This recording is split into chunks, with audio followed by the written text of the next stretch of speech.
আমাদের এই দেশ একবারেই খুব কঠিন হালাতে আছে, মানে একটা স্পর্শকাতর অবস্থায় আছে। বৈষম্যের বিরুদ্ধে আমরা আন্দোলন করেছি সমতা প্রতিষ্ঠিত করার জন্য। সেজন্য আমাদেরকে সংস্কার করার প্রয়োজন হচ্ছে বিভিন্ন সেক্টরে। এখন এই সংস্কারের মধ্যে যদি ভুল হয় এবং সমতা সৃষ্টি করতে গিয়ে, প্রতিষ্ঠিত করতে গিয়ে যদি বৈষম্য সৃষ্টি করা হয় সমতার নামে, তাইলে কি হবে? এটা অন্যায় হবে কিনা? অন্যায় হবে, জুলুম হবে, আল্লাহর নাফরমানি হবে, আল্লাহর নাফরমানি হবে। এবং জুলাই আগস্ট 24-এর শহীদদের সাথে কি হবে? গাদ্দারি হবে। এ কথা মনে রাখতে হবে। এবং প্রকৃত সংস্কার যদি চাই, কোরআন সুন্নাহ কি? কোরআন সুন্নাহ। ওটা পশ্চিমা দিবে না, ওটা পশ্চিমারা দিবে না। কিছুদিন আপনার কি বলে, ব্রিটেনের তালে চললাম, কিছুদিন আমেরিকার তালে চলবো, হ্যাঁ, কিছুদিন আপনার রাশিয়ার তালে চলবো। না না না না না, এসব পরীক্ষা হয়ে গেছে, এসব কিছুর পরীক্ষা হয়ে গেছে। আল মুজাররাবু লা ইউজাররাব, আল মুজাররাবু লা ইউজাররাব। পরীক্ষিত জিনিসের আরেকবার পরীক্ষা করতে হয় না। আচ্ছা, পরীক্ষা করে দেখি না এইখানে শান্তি আসেনি, পরীক্ষা করে দেখি এই রাস্তায় শান্তি আসেনি, এতদিন এই রাস্তায় চললাম শান্তি পেলাম না, এখনো আরেক রাস্তায় চলে দেখি শান্তি আছে কিনা। আরে ভাই, শান্তির রাস্তা তোমাকে আল্লাহ দিয়ে দিয়েছেন কোরআনে। যদি তুমি মুসলিম হয়ে থাকো, আখিরাতের প্রতি বিশ্বাস হয়ে থাকো, কোরআনে আল্লাহ শান্তি দিয়ে দিয়েছেন। সেটা হলো আল্লাহর দেওয়া শরীয়ত। যে কোনো সংস্কারের আগে, যে কোনো সমতা এর নামে কোনো কিছু প্রতিষ্ঠিত করার আগে আল্লাহর রাস্তে আপনারা জেনে নেবেন আল্লাহ কি বলেছেন, আল্লাহ রসুল কি বলেছেন। যদি না জানি আর সমতার নামে এই দেশে পশ্চিমা সভ্যতাকে প্রতিষ্ঠিত করি, তাহলে গজবের অপেক্ষা থাকতে হবে। এলজিবিটি এটা কি সমতা? হ্যাঁ, এটা কি সমতা না বৈষম্য? কি আমরা দেখছি, কি শুনতে পাচ্ছি? এসব সংস্কারের কথা আমরা বলছি, সংস্কার করে পশ্চিমা সভ্যতা এখানে নিয়ে আসবো। সংস্কার পশ্চিমা সভ্যতার নাম না, সংস্কার পতিতালয়কে স্বীকৃতি দেওয়ার নাম নয়, সমকামিতাকে স্বীকৃতি দেওয়ার নাম নয়, পুরুষকে ছেলে বানানো, ছেলেকে পুরুষ বানানোর নাম নয়। এটা তো 100% বৈষম্য হলো। পুরুষকে মেয়ে বানিয়ে দিবে, মেয়েকে পুরুষ বানিয়ে দিবে, এটা তো 100% বৈষম্য। আল্লাহর এই জমিনে, তাওহীদের এই জমিনে, মুসলিম উম্মতের এই জমিনে আমরা চাই সকল অমুসলিম শান্তিতে থাকুক। আমরা তাকওয়া এবং মুত্তাকি সম্পর্কে আলোচনা করছিলাম কোরআনুল কারীমের আলোকে। তাকওয়ার গুরুত্ব, মুত্তাকি কারা, মুত্তাকিদের গুণাবলী কি, এই বিষয়ে কথা হচ্ছিল। তাকওয়া এমন গুরুত্বপূর্ণ একটা গুণ, ওটা না হলে তো ইমানে হয় না। প্রত্যেক নবী তাওহীদের দাওয়াত নিয়ে এসেছেন। তাওহীদের দাওয়াতের ভাষা ছিল আল্লাহর ইবাদত করো, একমাত্র আল্লাহর ইবাদত করো, তাকওয়া অবলম্বন করো এবং নবীর আনুগত্য করো। আল্লাহ একমাত্র মাবুদ, ইবাদত একমাত্র আল্লাহর জন্য, আল্লাহরই ইবাদত করো। এই কথাটাকেই নবীরা দুইভাবে বলতেন, আল্লাহ ব্যতীত কারো ইবাদত করো না, আর আল্লাহকে ভয় করো। কোরআন কারীমে নবীদের যে দাওয়াত, সেটা এটা ছিল একমাত্র আল্লাহর ইবাদত, একমাত্র আল্লাহকে ভয় করা, তাকওয়া অবলম্বন করা আর নবীর আনুগত্য। সর্বশেষ নবী হযরত মুহাম্মদ মুস্তাফা সাল্লাল্লাহু আলাইহি ওয়াসাল্লাম, খাতামুন নবিয়্যিন, খাতামুন নবিয়্যিন, সর্বশেষ নবী, শ্রেষ্ঠ নবী এবং বিশ্ব নবী। সব নবী শ্রেষ্ঠ, কিন্তু আল্লাহ রাব্বুল আলামিন আমাদের নবীকে সকল নবীর ইমাম বানিয়েছেন। সর্বশেষ নবীকে সকল নবীর ইমাম বানিয়েছেন, তাকে সাইয়্যিদুল মুরসালিন বানিয়েছেন।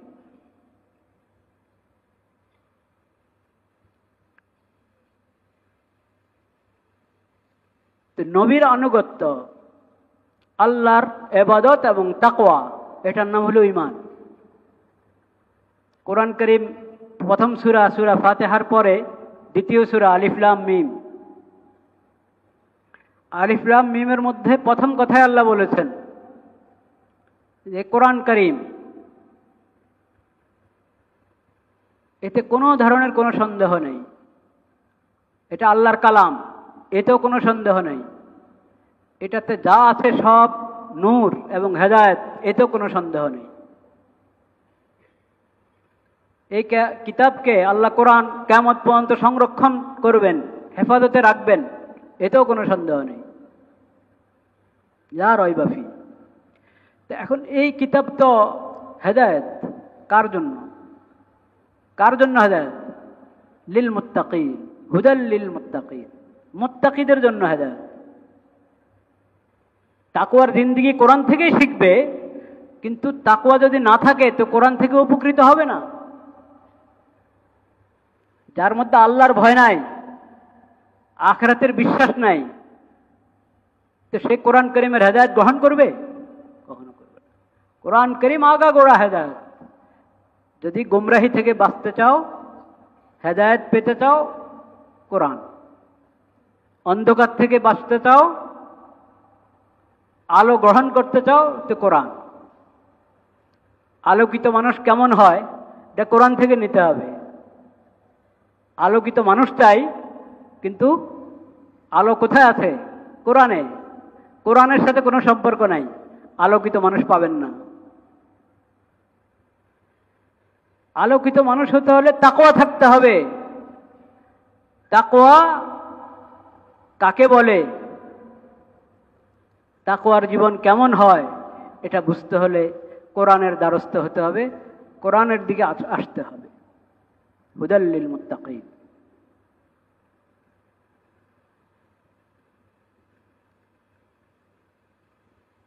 লা ইলাহা ইল্লাল্লাহ, লা ইলাহা ইল্লাল্লাহ। আজকাল ঈমানের বিষয় আমাদের ফিকিরটা একটু কম। ঈমান কাকে বলে, ইসলাম কাকে বলে, এটা নিয়ে আমাদের ফিকিরটা একটু কম। ফিকির বাড়াতে হবে। কাকে বলে ঈমান, কাকে বলে ইসলাম, কাকে বলে তাকওয়া।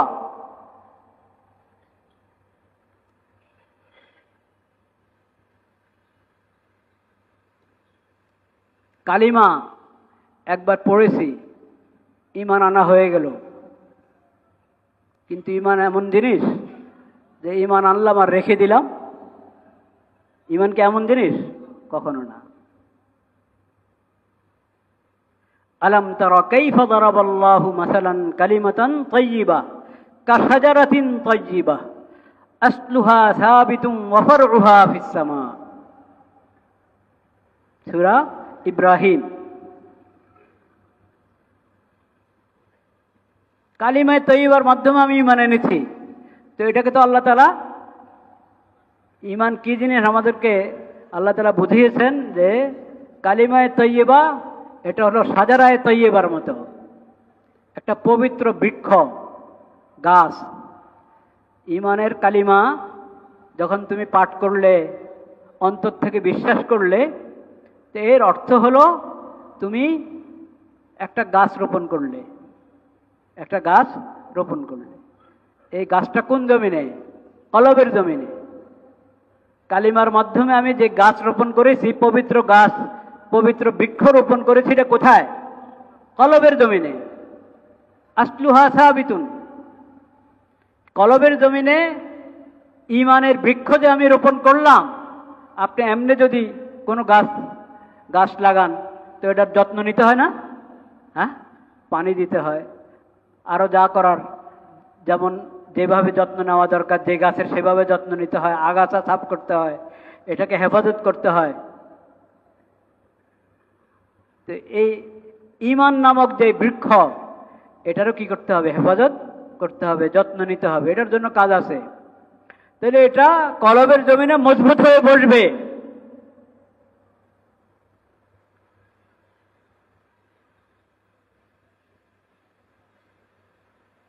এটা রক চারদিকে ছড়াবে, কলবের জমিনে মজবুত হয়ে বসবে। আসলুহা সাবিতুন ওয়া ফারউহা ফিস সামা। গাছ যত সুন্দর হবে, মজবুত হবে, এটার যত যত্ন নেওয়া হবে, তো দেখা যাবে এটার ফলও আসবে। এটার ডালগুলো খুব ছড়াবে। ফারউহা ফিস সামা। সে ফলগুলো কি? ঈমান নামের বৃক্ষের ফল কি? নেক আমল, নেক আমল, তাকওয়ার জিন্দেগি, গুনাহ থেকে বাঁচা, অপরাধ থেকে বাঁচা, সমস্ত ফিতনা থেকে দূরে থাকা। এটা হলো ঈমান নামক বৃক্ষের কি? ফল। এই ফল আসতে থাকবে যদি ঈমানকে আমি মজবুত করতে থাকি। যত নেক আমল হবে তত এই গাছ আরো মজবুত হবে, আরো বেশি নেক আমল আসতে থাকবে। যত গুনাহ থেকে বাঁচবো, এই ঈমানের গাছটা আরো শক্তিশালী হবে, গুনাহ থেকে বাঁচা আরো সহজ হয়ে যাবে সামনে। আসলুহা সাবিতুন ওয়া ফারউহা ফিস সামা। তো কিসের নাম ঈমান? এই ঈমান কিসের নাম? একমাত্র আল্লাহর প্রতি বিশ্বাস, আখিরাতের প্রতি বিশ্বাস, যে আকীদাগুলো আমরা জানি, সেই আকীদাগুলো তো আছেই। আমানতু বিল্লাহ ওয়া মালাইকাতিহি ওয়া কুতুবিহি ওয়া রুসুলিহি ওয়াল ইয়াউমিল আখির ওয়াল কদরি খাইরিহি ওয়া শাররিহি মিনাল্লাহি তাআলা ওয়াল বা'সি বা'দাল মাউত। অনেকগুলো আকীদা এই ঈমানের মধ্যে, ঈমানে মুফাসসাল যেটা আমরা মক্তবে পড়ে এসেছি, অনেক আকীদা এটার মধ্যে আছে। কিন্তু আকীদাগুলো বুঝতে হবে, এক এক আকীদার অধীনে কতগুলো ঈমানি কথা আছে, এবং কোন আকীদার বিপরীত কি কি কাজ, কি কি কথা। যেসব কাজ এবং কথা, যেসব চিন্তা ঈমানি আকীদার বিপরীত, পরিপন্থী, ওই কথা বললে, ওই কাজ করলে ঈমান থাকে না, ঈমানের আকীদাটা শেষ হয়ে যায়, কালিমা শেষ হয়ে যায়। এগুলো জানা দরকার কিনা? কে জানবে? হুদাল লিল মুত্তাকিন। তাকওয়া থাকলে তখন জানার ফিকির হবে, তখন সেটা নিজের মধ্যে, নিজের দিলের মধ্যে, নিজের আমলের মধ্যে বাস্তবায়ন করার চিন্তা আসবে, যদি আমার মধ্যে তাকওয়া থাকে, আখিরাতের প্রতি বিশ্বাস থাকে।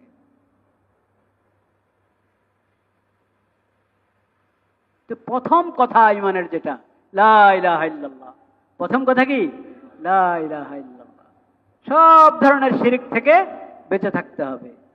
একমাত্র আল্লাহ হলেন মাবুদ, একমাত্র আল্লাহর ইবাদত করতে হবে। ইয়াকা না'বুদু ওয়া ইয়াকা নাস্তাঈন। হে আল্লাহ, আমরা একমাত্র আপনারই ইবাদত করি এবং একমাত্র আপনার কাছেই প্রার্থনা চাই। প্রার্থনার হাত একমাত্র কার দরবারে উঠবে? আল্লাহর দরবারে উঠবে। এই কপাল কার প্রতি, কার সিজদা করবে?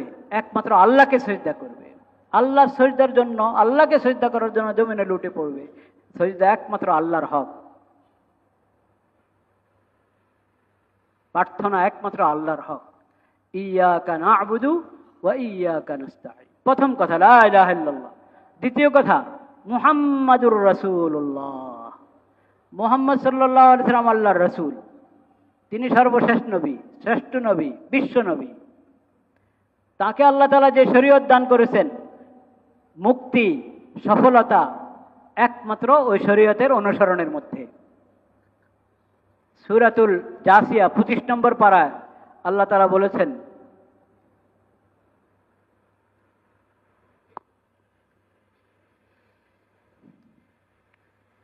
সুম্মা জাআলনাকা আলা শরীআতিন মিনাল আমরি ফাত্তাবি'হা ওয়া লা তাত্তাবি' আহওয়া'আল্লাযীনা লা ইয়া'লামুন ইন্নাহুম লান ইউগনু আনকা মিনাল্লাহি শাইআ ওয়া ইন্নায যালিমিনা বা'যুহুম আওলিয়াউ বা'য ওয়াল্লাহু ওয়ালিয়্যুল মুত্তাকিন।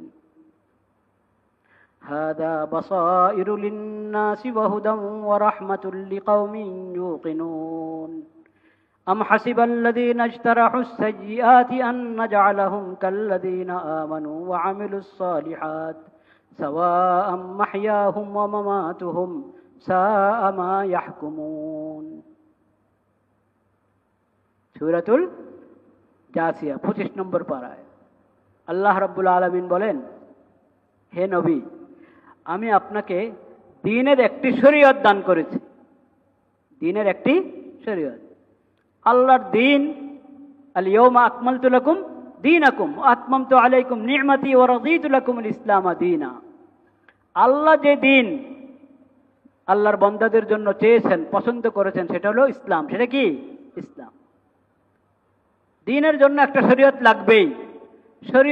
শরীয়তবিহীন দ্বীন এটা দ্বীন না। দ্বীন মানে শরীয়ত মানে না, আল্লাহর কাছে এটা গ্রহণযোগ্য না। আল্লাহর কাছে এটা কি না? গ্রহণযোগ্য। আল্লাহ যে দ্বীন আল্লাহর বান্দাদের জন্য পছন্দ করেছেন সেটা হলো ইসলাম। ইসলামের একটা শরীয়ত থাকবেই, ওই কথা আল্লাহ বলছেন। এই দ্বীন, এই ইসলামের একটি শরীয়ত আপনাকে দান করেছি, ওই শরীয়তের উপর আপনাকে আমি প্রতিষ্ঠিত করে দিয়েছি, ওই শরীয়তের উপর আপনাকে রেখেছি। ফাত্তাবিহা, আপনি এই শরীয়তের অনুসরণ করেন। নবীকে আল্লাহ বলছেন এই শরীয়ত মেনে চলেন, তাহলে নবীর উম্মতরা এই শরীয়ত মেনে চলতে হবে কিনা? সুম্মা জাআলনাকা আলা শরীআতিন মিনাল আমরি ফাত্তাবিহা ওয়া লা তাত্তাবি আহওয়া আল্লাযীনা লা ইয়ালামুন।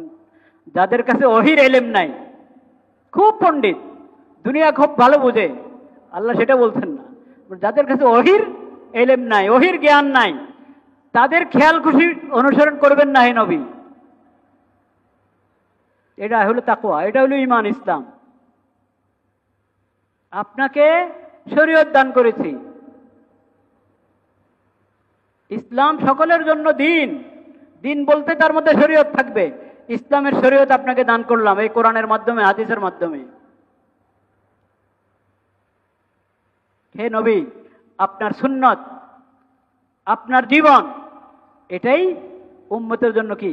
আদর্শ। লাকাদ কানা লাকুম ফি রাসূলিল্লাহি উসওয়াতুন হাসানা লিমান কানা ইয়ারজুল্লাহ ওয়াল ইয়াউমাল আখির। আখিরাতের প্রতি ঈমান আছে, আল্লাহর প্রতি ঈমান আছে, আল্লাহর রহমত চাও, আখিরাতে শান্তি চাও, তাহলে রাসূলুল্লাহ সাল্লাল্লাহু আলাইহি সাল্লামের জীবন আদর্শ ওইটাই তোমার জন্য অবলম্বন। ওইটাকে গ্রহণ করো। ওই সুন্নত এবং শরীয়ত, এটার মধ্যে মুক্তি, এটার মধ্যে সফলতা। যাদের কাছে ওহীর জ্ঞান নাই, তাদের খেয়াল খুশি, তারা যা বলবে, তারা যেই নির্দেশনা দিবে ওইভাবে মুসলমান চলবে, আল্লাহর বান্দারা, মুসলিম বান্দারা ওইভাবে চলবে, এটা আল্লাহ চান না। এইভাবে চললে তারা সফলতা পাবে না, শান্তি পাবে না, মুক্তি পাবে না। ইন্নাহুম লান ইউগনু আনকা মিনাল্লাহি শাইআ। ওরা আখিরাতে কাজে আসবে না আপনার। যাদের কাছে ওহীর ইলম নাই, কিন্তু তারাই কি হইতে চায়? আমাদের রাহবর হতে চায়, আমাদেরকে রাহবরি করতে চায়। দেখেন না, পশ্চিমা বিশ্ব এখন পুরা দেশের নেতৃত্ব দিতে চায় কিনা? চায়। পুরা বিশ্বের নেতৃত্ব দিতে চায়, সব ধর্মের লোকদের নেতৃত্ব দিতে চায় তারা। আল্লাহ ঘোষণা করে দিচ্ছেন, লান ইউগনু আনকা মিনাল্লাহি শাইআ। এরা তোমাদের কাজে আসবে না। কবরে হাসরে এরা তোমাদের কাজে আসবে না, দুনিয়াতেও কাজে আসবে না। দুনিয়ার জিন্দেগি সফল হতে হলে এদের পিছনে চললে সফলতা পাবে না। কিন্তু দুনিয়াতে তো আর বুঝে না মানুষ। আখিরাতের চোখ, যেটা চোখ বন্ধ হলে যে চোখ খুলে, কি ভাই, চোখ বন্ধ হলে যে চোখ খোলে, যে চোখ খোলে সেটা তো এখন খোলে নাই। এখন তো বুঝে আসে না, সহজে বুঝে আসে না। এখন মনে হয় যেন ওরা যেভাবে আমাদের রাহবরি করবে, লিডারি করবে, ওদের লিডারি অনুসারে চললে তাহলে ফায়দা হবে, উপকার হবে। না, লান ইউগনু আনকা মিনাল্লাহি শাইআ। এরা আপনার উপকারে আসবে না। ওয়া ইন্না যালিমিনা বাযুহুম আউলিয়াউ বায। অত্যাচারীরা একে অপরের বন্ধু। আল কুফরু মিল্লাতুন ওয়াহিদা।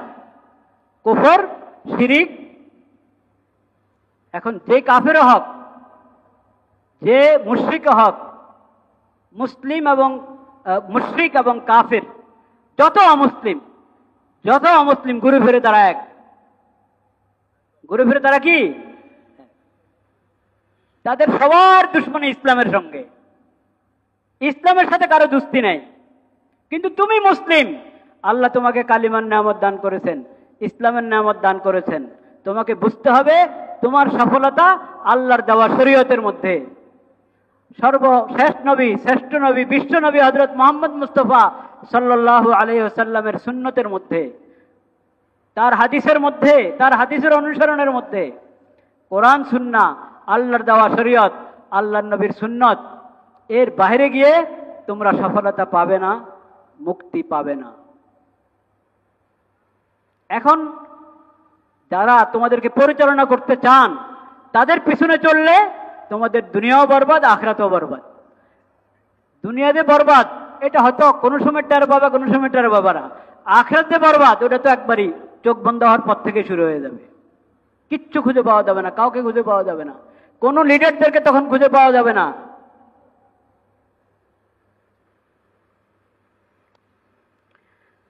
ওয়াল্লাহু ওয়ালিয়ুল মুত্তাকিন। এরা তোমাদের বন্ধু হতে পারে না, এরা তো একে অপরের বন্ধু। তোমাদের বন্ধু একমাত্র কে? আল্লাহ। তোমাদের অভিভাবক একমাত্র কে? আল্লাহ, যদি তাকওয়া অবলম্বন করো। ওয়াল্লাহু ওয়ালিয়ুল মুত্তাকিন। মুত্তাকিদের অভিভাবক একমাত্র কে? আল্লাহ। তাকওয়ার জিন্দেগি অবলম্বন করি ভাই, তাকওয়ার জিন্দেগি অবলম্বন করি। এই শরীয়ত সুন্নত মানা ছাড়া তাকওয়া হবে না। আল্লাহ শরীয়তের অনুসরণ করার নির্দেশ দিয়ে বলছেন আল্লাহু ওয়ালিয়ুল মুত্তাকিন। যার কাছে ইসলাম নাই, ঈমান নাই, শরীয়ত নাই, সুন্নত নাই, ওহির জ্ঞান নাই, তাকে তুমি বন্ধু বানাবে? তাকে তুমি তোমার রাহবার বানাবে? তাদেরকে রাহবার বানালে তোমার কোনো ফায়দা হবে না। আম হাসিবাল্লাযীনা ইজতারাহুস সাইয়্যাত আন নাজআলাহুম কাল্লাযীনা আমানু ওয়া আমিলুস সালিহাত সাওয়াআম মাহইয়াহুম ওয়া মামাতুহুম সাআ মা ইয়াহকুমুন। হাদা বাসাইরু লিন-নাসি ওয়া হুদান ওয়া রাহমাতুল লিকাওমিন ইউকিনুন। আল্লাহর দেওয়া এই শরীয়ত, এই শরীয়ত যে কোরআনের মধ্যে আছে, যে হাদিসের মধ্যে আছে, এগুলো হলো মানুষের জন্য, এগুলো হলো মানুষের জন্য বাসাইর। মানে তুমি যদি পথ খুঁজে পেতে চাও, নির্দেশনা পেতে চাও, তো নির্দেশনা এই কোরআনের মধ্যে, এই হাদিসের মধ্যে, আল্লাহর দেওয়া এই শরীয়তের মধ্যে। এখানে নির্দেশনা, এখানে হেদায়েত, এটা হলো পথ। ওয়া হুদাম ওয়া রাহমা, হেদায়েত এখানে, রহমত এখানে, লিকাওমিন ইউকিনুন। যদি তুমি বিশ্বাসী হয়ে থাকো, যদি তুমি বিশ্বাসী হয়ে থাকো, আল্লাহর প্রতি বিশ্বাস থাকে, ঈমান থাকে, আখিরাতের প্রতি বিশ্বাস থাকে, তো তোমার পথ পশ্চিমারা যেটা দেখায় ওটা না, অমুসলিমরা যেটা দেখায় ওটা না, ইহুদিরা খ্রিস্টানরা যেটা দেখায় সেটা না, মুশরিকরা যেটা দেখায় ওটা না। তোমার পথ হলো আল্লাহ যেটা দেখান সেটা। তোমার পথ হলো আখিরি নবী হযরত মুহাম্মদ মুস্তাফা সাল্লাল্লাহু আলাইহি ওয়াসাল্লাম যেটা দেখান সেটা তোমার হেদায়েত। তুমি যদি রহমত চাও, তাহলে সেটা এই আল্লাহর দেওয়া এই শরীয়তের মধ্যে, আখিরি নবীর সুন্নতের মধ্যে। আম হাসিবাল্লাযীনা ইজতারাহুস সাইয়্যাত, যারা অপরাধী, পাপী, যত অশ্লীলতা, যত দুর্নীতি যাদের মধ্যে, এরা কি ভাবছে আমি তাদেরকে ওই লোকদের মতো, আমার ওই বান্দাদের মতো ওদেরকে বানিয়ে দেব, ওদেরকে ধরে নিব আমার ওই বান্দাদের মতো যারা ঈমান এনেছে, নেক আমল করেছে? সম্ভব? আল্লাহ বলছেন যে ঈমান এনেছে, নেক আমল করেছে, আল্লাহর শরীয়ত মেনে চলে, তার হিসাব একটা। আর যে অপরাধী, পাপী, অন্যায় অবিচার যার মধ্যে, তার হিসাব আর একটা। এই দোনো পক্ষকে আমি এক বানিয়ে দিব, একরকম। মুমিনদেরকে যে পুরস্কার দিব, এই অপরাধীদেরকে সেই পুরস্কার দিব। নেক আমল যারা করে তাদেরকে যে পুরস্কার দিব, যারা অন্যায় অপরাধ বেঈমান তাদেরকে সেটা দিব? কখনো সম্ভব না। সমতা আর বৈষম্য কার কাছ থেকে শিখবেন? কোরআন থেকে শিখেন, কোরআন থেকে শিখেন। কোনটা বৈষম্য, কোনটা সমতা, ওটা তো আল্লাহ ভালো জানেন। আল্লাহর কোরআন থেকে শিখো। কোরআন সুন্নাহ বাদ দিয়ে সমতা প্রতিষ্ঠিত করতে চাবেন, সম্ভব না। পরে সমতার নামে বৈষম্য হবে। সমতার নামে কি হবে? বৈষম্য হবে। সমতা যদি জানতে চাও, বুঝতে চাও, আল্লাহর বান্দাদের মধ্যে তুমি সমতা প্রতিষ্ঠিত করতে চাও, তাহলে কোরআন থেকে হেদায়েত নাও। তাকওয়ার জিন্দেগি প্রতিষ্ঠিত করো, কোরআন থেকে হেদায়েত গ্রহণ করো। কোরআনের শিক্ষা, নবী করিম সাল্লাল্লাহু আলাইহি ওয়াসাল্লামের সুন্নাহকে অবজ্ঞা করে যদি তুমি সমতা প্রতিষ্ঠিত করতে যাও, বৈষম্য বিরোধী আন্দোলন, কিন্তু তুমি সমতার শিক্ষা কোরআন থেকে হাসিল করো নাই, তাহলে এই বৈষম্য বিরোধী আন্দোলনের কি হবে? বৈষম্য বিরোধী আন্দোলনের প্রতি অবিচার হবে। এই আন্দোলনে যারা শহীদ হয়েছে, রক্ত দিয়েছে, তাদের প্রতি অবিচার হবে যদি তুমি সমতা প্রতিষ্ঠিত করো অথচ কোরআন সম্পর্কে তুমি বেখবর, সুন্নাহ সম্পর্কে বেখবর। কারণ সমতার শিক্ষা কোরআন সুন্নাহর বাইরে তুমি পাবে না কখনো।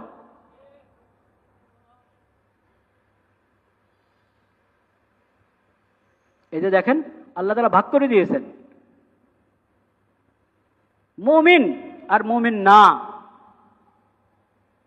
সমান হবে কিভাবে? অসম্ভব।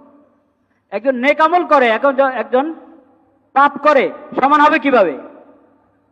সমান হবে? সমান হলে ও বেচারীকে ভাগ করে বাইর করলেন কেন আন্দোলন করে?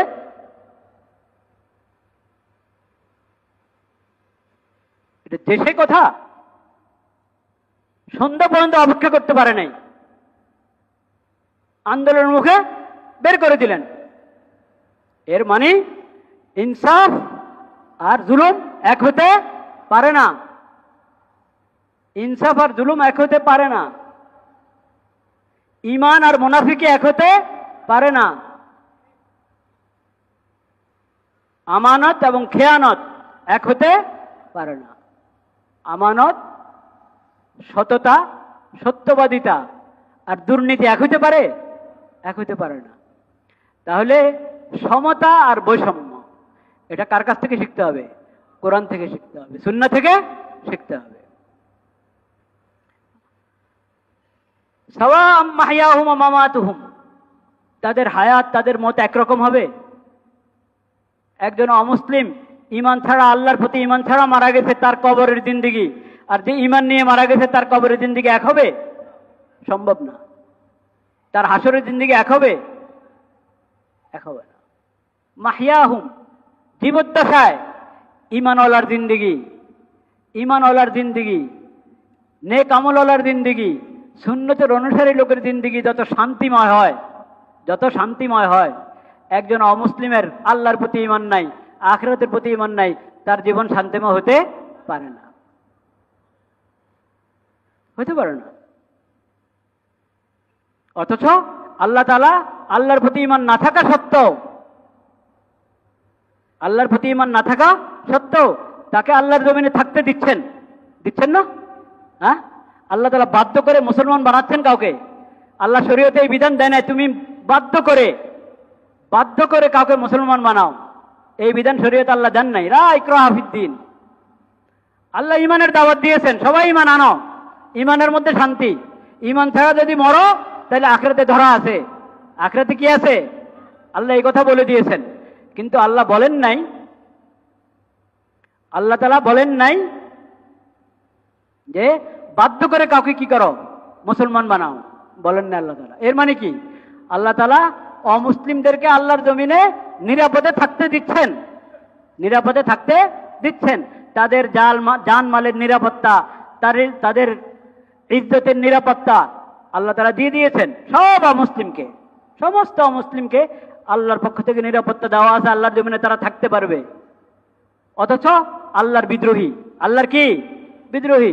আল্লাহর প্রতি ঈমান নাই, আল্লাহর বান্দা হয়ে আল্লাহ তাকে সৃষ্টি করেছেন, আল্লাহর নিয়ামত ভোগ করছে, আল্লাহর জমিনে থাকছে, আল্লাহর আবহাওয়া গ্রহণ করছে, আল্লাহর নিয়ামতে ডুবে আছে, কিন্তু আল্লাহকে মানে না, আল্লাহকে বিশ্বাস করে না, আল্লাহর দেওয়া শরীয়ত বিশ্বাস করে না, আখিরাতকে বিশ্বাস করে না, তাও আল্লাহ তাআলা তার জানমালের নিরাপত্তা দিয়ে রাখছেন।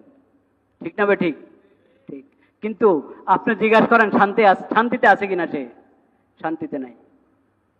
অমুসলিমরা যদি জানতো একজন মুমিন ঈমানের কারণে কি শান্তিতে থাকে, তার দিল কত প্রশান্ত, যদি অমুসলিমরা জানতো, সব মুসলিম একসাথে ঈমান নিয়ে আসতো। কিন্তু আমরা ঈমানওয়ালারা, ঈমান নেয়ামত আল্লাহ যাদেরকে দিয়েছেন, দান করেছেন, ঈমানটা তো এরকম হতে হবে নাকি? হ্যাঁ, আমাদের ঈমানটা তো মজবুত হতে হবে, ঈমানটা তো মজবুত হতে হবে। ঈমান যত মজবুত হবে, যত সুন্নতের অনুসরণ হবে, তত প্রশান্তি, তত শান্তি আর প্রশান্তি আমরা বুঝতে পারবো নিজের জীবনে। কষ্ট হতে পারে, মানুষের জিন্দেগিতে কষ্ট আসতে পারে, সবসময় সুস্থ থাকে তা না, অসুস্থতা আসে, রোগ ব্যাধি হয়, বিভিন্ন পেরেশানি আসে, কষ্ট হয়। কিন্তু এই কষ্ট, পেরেশানি, রোগ ব্যাধি সব কিছুর মধ্যে আত্মার প্রশান্তি, দিলের প্রশান্তি কিসের কারণে হয়? ঈমানের কারণে হয়, ঈমানের কারণে হয়। তো একজন মুসলিম আর অমুসলিমের জিন্দেগি একরকম হতে পারে না, কারণ এর কাছে তো শরীয়তের আলো আছে, তার কাছে শরীয়তের আলো নাই। এখন যাদের কাছে শরীয়তের আলো আছে, তারা শান্তি খোঁজে কাদের কাছে? ওসব অমুসলিমদের কাছে, হ্যাঁ, যাদের কাছে কি নাই? শরীয়তের আলো নাই।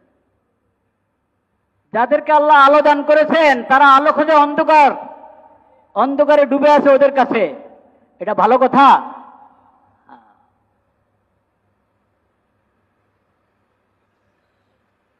শান্তি তো দিতে পারবে ইসলাম, শান্তি আসবে ইসলামের শরীয়তে, আলো আসবে ইসলামের শরীয়তের অনুসরণের মধ্যে। বুঝতে পেরেছেন ভাই? এবং সমতা, বৈষম্য, এসব শিক্ষা কার কাছ থেকে নিতে হবে? শরীয়তের কাছ থেকে নিতে হবে। আল্লাহ তাআলা সেই তৌফিক আমাদেরকে দান করেন।